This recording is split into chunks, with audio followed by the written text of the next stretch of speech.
Pokud přemýšlíte, jak a co nejúsporněji vytápět a ohřívat užitkovou vodu v rodinném domě, je pro vás ideálním řešením tepelné čerpadlo. Tepelné čerpadlo instalujeme, protože má úsporný provoz. Princip tepelného čerpadla lze zjednodušeně říct tak, že převádíme venkovní teplo buď ze země nebo ze vzduchu nebo z vody na teplo využitelné pro topení a ohřev teplé užitkové vody. K tomu musíme samozřejmě dodat jinou energii. V tomto případě nebo ve většině případů je to elektrická energie. Výhoda v tom je, že ta dodávka té energie navíc, té elektrické energie, je zhruba třetinová oproti jiným topidlům. Vstupní investice u tepelných čerpadel se zdá vyšší než u ostatních topidel, ale v případě, že budu srovnávat například s vytápěním a ohřevem teplé užitkové vody plynem, tak je třeba do vstupních investic započítat jednak plynový kotel samostatný, přípojku a komín.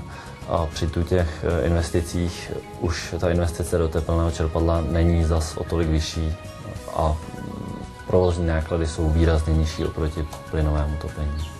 Pan Rud, spokojený zákazník firmy Enerfin, za topení plynem ročně utratil 35 až 40 tisíc korun. Navíc vodu ohříval 2 elektrickými bojlery. Tepelným čerpadlem ty náklady se pohybují v současné době asi 24 tisíc, takže ta úspora je hodně veliká. Nízké provozní náklady švédských tepelných čerpadel IVT vám vrátí pořizovací investici během 6 až 8 let. Každé další zdražení energií se nejméně dotkne právě majitelů tepelných čerpadel. Při současných cenách plynu a elektřiny jsme schopni ušetřit až 2/3 nákladů oproti plynovému vytápění. Sondu tepelného čerpadla lze do země uložit 2 způsoby. Hlubinným vrtem nebo jako plošný kolektor. Na této instalaci je instalovaný 100-metrový vrt, který je umístěný zrovna v místě, kde stojím. Ten vrt je přivedený dovnitř výkopem, všechno to je schováno pod povrchem. Vidíte zde pouze zbytky hlíny při dorovnání výkopu. Samozřejmě všechno to zaroste trávou, takže ve výsledku nepoznáte vůbec, kde ten vrt byl umístěný a nijak to neovlivňuje rozmístění dalších věcí na zahradě. Cena vrtu se dá říct, že orientačně je 1000 korun za metr vrtu, v tomto případě je to zhruba 100 000 korun. Pokud teda chceme pořídit vrt, je potřeba k tomu i stavební povolení a další posudky.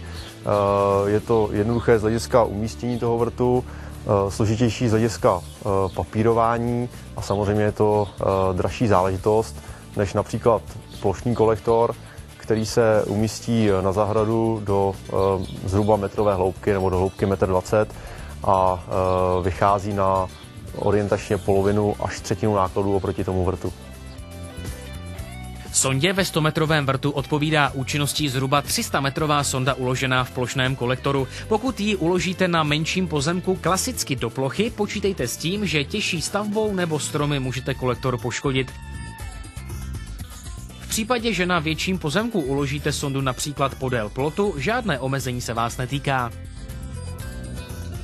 Jak sami vidíte, kvůli pokládce kolektoru není ani nutné rozorat celou zahradu. Stroj vyhloubí jen opravdu nutný výkop, do kterého je sonda uložena. Vybral jsem si tepelné čerpadlo IVT a jako dodavatele jsem si vybral firmu Enerfin, protože to byl jeden z nejlepších dodavatelů, s kterým se dalo komunikovat, který teda